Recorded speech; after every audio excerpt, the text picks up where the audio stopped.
Clap, bonjour et bienvenue dans cette nouvelle vidéo. Vous n'êtes pas sans savoir que j'ai fait des études de marketing. Oui, à l'époque, avant YouTube, je me suis intéressé à la publicité au marketing. Et aujourd'hui, on va regarder les pires publicités de street marketing. C'est parti, regardons ensemble ce que les marques ont mis en place pour vous faire dépenser votre argent. Des fois, il y a des bonnes idées, des fois non. Les pires et les meilleurs. Le best stuff. Une sélection. Une curation de contenu effectuée par la production de la Redbox. Un PowerPoint répertoriant les... Oh, c'est chiant. Première publicité vidéo. Pour le lancement de Skyfall, on a donné des tickets exclusifs. Voulez-vous une chance pour gagner des tickets exclusifs? Allez au quai numéro 6, vous avez 70 secondes. C'est hyper drôle. Ok, donc au distributeur, ils disent que t'as 70 secondes pour aller au quai numéro 6 et gagner un truc. Sauf que sur ton trajet, il y a plein de trucs qui rendent la mission impossible. C'est trop drôle. En fait, j'ai envie de jouer à ça. C'est comme les vidéos YouTube. Quand on écrit un concept, je me dis, mais j'ai envie de le tourner maintenant, j'ai envie d'y jouer. Bah là, c'est une sorte de concept de vidéo YouTube. Ça pourrait potentiellement être un bon fit and fun, ça. Est-ce que pour autant, ça me donne envie d'aller voir le film? Sincèrement, pas du tout. Mais peut-être que dans mon subconscient, ça me plante une petite graine me disant, souviens-toi, tu as passé un bon moment en regardant cette pub. Tu ne voudrais pas aller au cinéma voir James Bond 007? Est-ce que c'est Daniel Craig dedans? Ouais, alors par contre ça pue le fake, hein. Non, franchement j'aime bien les espèces de pranks qui servent pour la publicité, c'est marrant, mais c'est souvent fake. Et c'est des comédiens qui sont là et... Ouais, regarde, c'est bon quoi. Ah, ça me saoule. Non, ça me saoule. Ça se voit. C'est pas possible de trouver des gens qui sont là genre ta ta ta ta ta ta ta ta. Non, personne. Dans une vie normale, voit sur un distributeur, tu as 70 secondes pour aller au quai numéro 6 et quand t'arrives, tu fais ta ta ta ta ta. Non, arrêtez. C'est trop... L'acting est trop bizarre, tu vois. Bon, l'idée est bonne par contre. Une haleine depuis toi peut faire plus de dégâts que vous ne le pensez. Je cherche le chemin de la gare. La gare, bah, c'est très simple. Alors, vous prenez l'avenue Jean-Le Canuet là, qui est en face de vous, là, et puis vous prenez la première qui est à droite.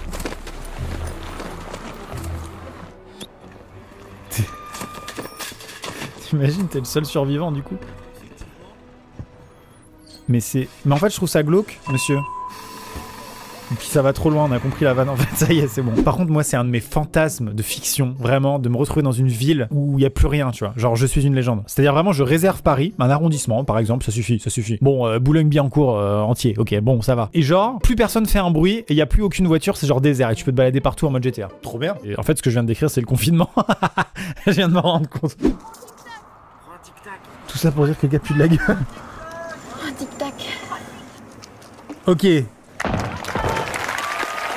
Ok, alors c'est un comédien, mais le scénario est un peu marrant. Par contre, la vanne va trop loin, quoi, ça va. Je suis en train de réfléchir, mais du coup, ça met dans la tête des gens que TikTok est uniquement réservé pour faire passer des messages aux gens qui puent de la gueule, tu vois. C'est tout, en fait. Alors que, en vrai, un bon TikTok, bah, même si tu pues pas trop de la gueule, tu le prends, c'est marrant. Voilà, tu vois, t'as bu un café, bon, tu sens que c'est pas la joie à l'intérieur, mais tu vas pas non plus tuer des gens, tu te prends un petit tic-tac. Voilà, par respect. Là, je me dis, non, TikTok, c'est un médicament pour les gens qui ont du plutonium à l'intérieur de la bouche. Prochaine publicité pour The North Face. Voilà, ils essayent des vêtements tranquillement. C'est une expérience VR. Disons que ça devait être impressionnant en 2014. Mais vraiment en 2020, faire du chien de traîneau en VR, c'est pas... Ah, d'accord. Ok. Là, c'est drôle. Et là, c'est pas des comédiens, par contre. Vraiment, tu sens qu'ils sont bien surpris. Et les Coréens, ils ont compris. Ils mettent des vrais gens dedans. Bon, par contre, bon, respect des animaux, tout ça. Tu fais courir des chiens dans un supermarché alors qu'à la base, ils sont vraiment faits pour le froid. Ils sont pas attachés. C'est drôle que la marque prenne des risques de tuer ses clients. Ah, il gagne un blouson, mais en plus ça vaut une blinde les blousons North Face. Vas-y, je veux jouer. Le gros radin. Peut-être que les gens qui jouent, ils se disent jusqu'à la fin, c'est encore la VR. Peut-être qu'à la fin, ils font... Non, ça s'est vraiment passé. Je sais pas, hein. Après, ils sont peut-être très cons les gens qui font ça.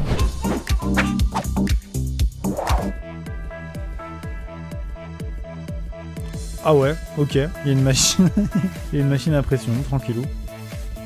Ouais, c'est pas de la pisse, les gars. Vous pouvez y aller. Peut-être un mec qui pisse derrière. Dans un seau. 14 mars 2012, une rue, une passante, 10 caméras cachées. Eh bien, tu veux du shit? Tu te l'étales là? Pas du tout. C'est hyper bizarre comme ambiance.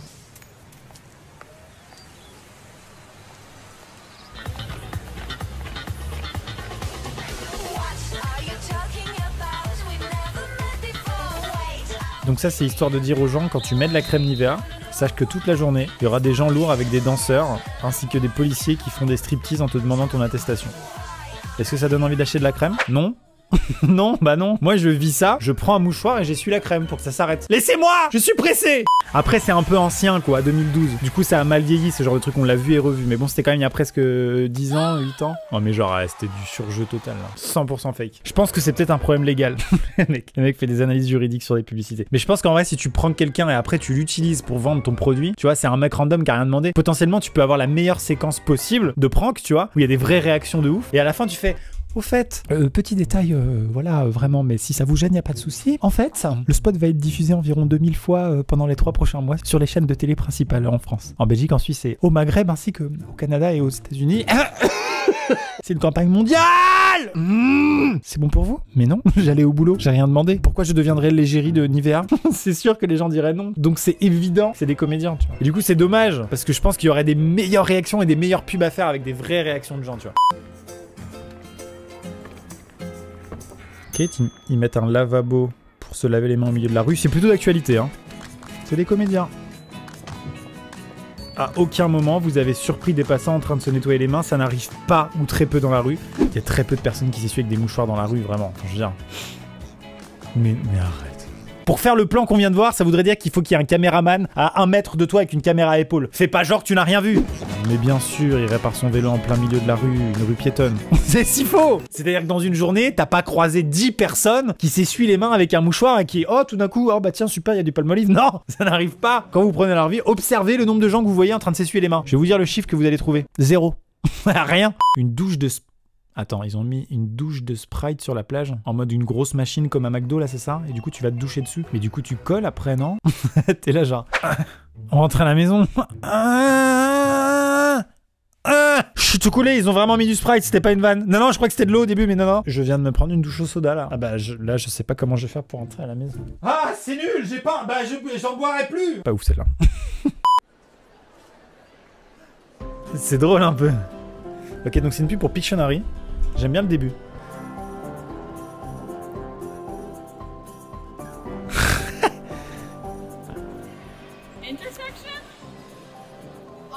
Ah mais genre ouais, du coup le mec est vraiment relié, genre c'est de la visio, c'est trop cool.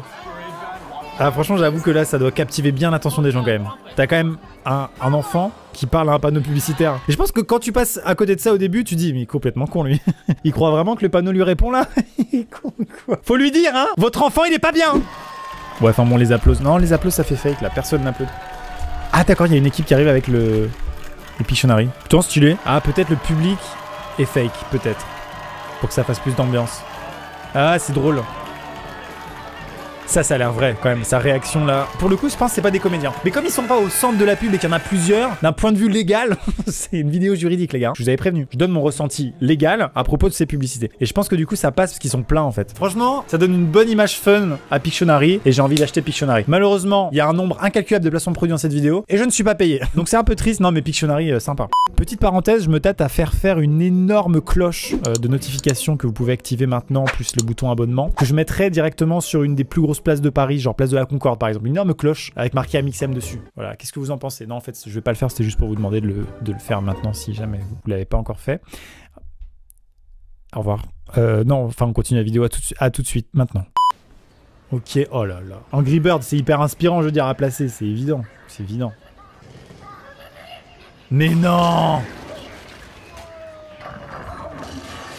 Incroyable. Ça doit coûter un demi-rein. Ouais, forcément, il y a des mecs avec des trompettes qui arrivent, quoi. Je pense dans toutes les villes, dès qu'il se passe un truc un peu fou, il y a un orchestre qui arrive, c'est normal. Ça me paraît totalement ok, quoi. Puis tout le monde se met à danser, ça c'est classique.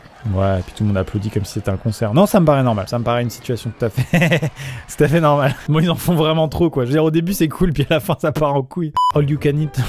C'est hyper drôle. Ça, c'est drôle. Je ne sais pas qui est cette marque, je ne reconnais pas la marque. La seule différence, c'est que moi, j'aurais mis un gros trou du cul, mais franchement, c'est marrant avec une bouche aussi. Bravo. Ah ouais. Ok, campagne de communication WWF sur les trucs à papier. Tu vois un continent qui se vide de ses arbres du fait que tu prends trop de papier. Waouh. En gros, c'est à chaque papier, voilà comment tu niques l'Amazonie. C'est fort, c'est malin. J'en parlais à l'instant. C'est incroyable. C'est incroyable. J'annule mon idée. C'est-à-dire que sur le papier, je pensais que c'était bien. Maintenant que je le vois, ce sera non. Pourquoi tout le monde veut aller dans son cul? J'ai l'impression que c'est un truc de recrutement de carrière, tu vois. Et genre, il y a marqué, il y a une meilleure façon de faire carrière. Sous-entendu, il y a une meilleure façon de se faire enculer. Ah, c'est vraiment de mauvais goût. Hein. C'est très lourd. Franchement, mais ça a l'air d'être une bouche de métro ou quoi. T'imagines, t'as un métier pas ouf, t'es pas très heureux dans ta vie, tu prends le métro, ça pue, t'es fatigué. Là, tu rentres dans un énorme cul. C'est horrible. Il cherchait une maison spéciale. Burger King présente la maison de rêve. Ok, donc c'est une visite d'appart. Ça doit être genre, tu sais, genre vraiment pas cher par rapport à ce que c'est, genre. Ah d'accord, c'est hyper drôle. C'est trop drôle. What the fuck. C'est trop drôle. C'est hyper marrant. Ah, ça a pas l'air des comédiens, ça a l'air vraiment des vrais gens. Et du coup, ça marche bien. Il y a un Burger King dans votre maison. C'est marrant et ça paraissait authentique. Tu peux lui arracher les poils, mais c'est deg. Ah, c'est écœurant. T'arraches les poils, c'est des roses. C'est quoi ce truc glauque? C'est horrible. Ah, la pire pub. Ça t'arrache les poils du gars, c'est des roses. C'est pas romantique du tout, hein. C'est l'inverse. C'est une des choses les plus glauques que j'ai jamais vues. Oh, trop bien, arrache-moi les poils. C'est nul. Qui a eu l'idée? On va mettre un visage plein de gros poils. Des gros poils bien noirs, longs comme ça. Et les gens viendront leur tirer dessus. Et ce sera des roses. Wilkinson, c'était beauf as fuck. Non mais là, encore une fois, ils essayent de raccorder leurs produits avec une campagne de street marketing pendant la Saint-Valentin. Et alors, le croisement des trois, il y a des trucs qui s'imbriquent pas, tu vois. Il y a un problème à un moment donné. Quelque chose d'étrange. Quelque chose d'étrange s'est passé. J'aime bien les trucs dans les gares. Mais what? Ah, c'est pour Ghostbusters. Putain, ça peut être cool, hein. Bah forcément, la thématique est hyper inspirante, contrairement à des lames de rasoir. C'est dommage, il n'y a pas de concept, en fait. C'est nul, c'est juste stylé, en fait. Petite anecdote, il n'y en a pas eu beaucoup dans cette vidéo, donc là, j'en ai une, je la cale. Attention, jingle anecdote. C'est juste, en fait, un fond noir avec marqué en blanc en comics MS12, anecdote. Maintenant. Vous savez, pour Fortnite IRL, la vidéo que j'ai fait l'année dernière avec je ne sais pas combien de personnes il y avait sur ce plateau, mais c'était incroyable. On a reconstitué les décors de Fortnite, ok? Et du coup, on a fait appel à un décorateur exceptionnel qui a reconstitué notamment des canyons, une grange, voilà, ça s'affiche actuellement sur votre écran, c'était fou. Et donc, cette personne-là, elle travaille et elle fait ça, c'est ça son métier, c'est-à-dire que parfois des marques l'appellent avec des demandes complètement incongrues et il doit les réaliser, un petit peu comme nous, hein. Clairement, on l'a appelé, on lui a dit, est-ce que tu peux faire un canyon et une grange? Il a dit oui, il n'y a pas de problème, je peux tout faire. Et donc, il m'avait fait part d'une demande qu'il avait eue pour une célèbre marque d'œufs en chocolat, c'est bon? Et il avait eu une demande où en gros il fallait qu'il construise un énorme œuf qui ressemble à du chocolat, mais genre énorme, comme s'il était, le truc était venu du ciel et qu'il s'était craché comme une météorite dans la rue, d'accord, avec un cratère autour. Et à l'intérieur de l'œuf, il est tellement grand l'œuf qu'il y avait un amphithéâtre avec une salle de conférence. Voilà. Et du coup, il a dû faire ça. Genre, franchement, c'est un métier trop intéressant, décorateur comme ça. Franchement, d'un point de vue créatif, c'est fou. J'adore la vie des gens créatifs. Qu'est-ce que t'as fait? Une tête de fantôme Ghostbuster. Je l'ai fait. En fait, j'ai fait comme si elle était sortie du métro et qu'elle avait percé le sol de la gare Waterloo. Voilà. Quoi? Ah bah voilà une bonne idée pour les rasoirs. Wilkinson, regardez vos concurrents ce qu'ils font, c'est bien plus marrant. Là c'est drôle, une tondeuse. C'est quand même marrant, non? Là on passe un bon moment plutôt que d'arracher des poils sur un panneau. Merde à la fin. Oh. J'aime bien les portes comme ça au milieu de rien. Ouais, le mec a des fantasmes bizarres. Mais je trouve que c'est intriguant. T'as trop envie de l'ouvrir en fait. What? Ah, c'est une caméra, genre avec un écran en direct d'une autre ville. C'est trop cool. Donc c'est des portes ouvertes sur d'autres mondes. Je trouve ça incroyable. Je trouve c'est trop intriguant. Ils ont créé un espèce de portail, mec. Incroyable. Connecter des villes entre elles. Mais pourquoi les villes elles font pas ça? Sur certaines places de Paris, mettez des portes ou des écrans en direct avec New York, genre. Bon, sauf qu'avec le décalage horaire, il fera nuit et du coup ça va être beaucoup moins marrant. C'est du génie. Qui a fait ça?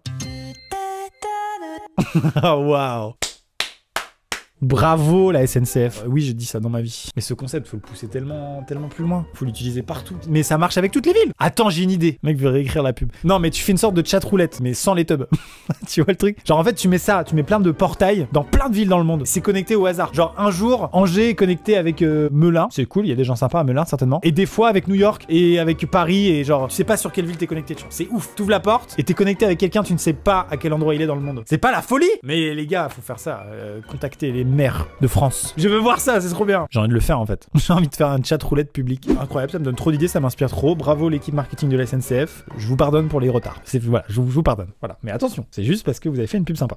Ah, c'est drôle. Comment ça s'appelle ça à Paris, les colonnes trucs là? C'est un nom. Bref, on s'en fout. Ça s'affiche actuellement sur votre écran. Dulcolax. C'est même pas pour une pub de PQ. C'est une pub pour un...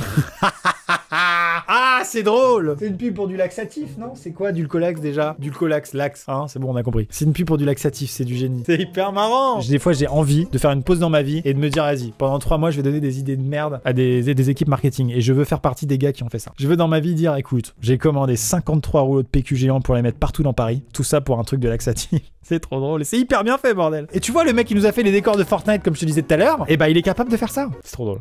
Mais non, quand tu pisses, ça joue de la guitare. Oh, bah alors là, je bois des litres de bière pour pouvoir jouer le plus longtemps possible.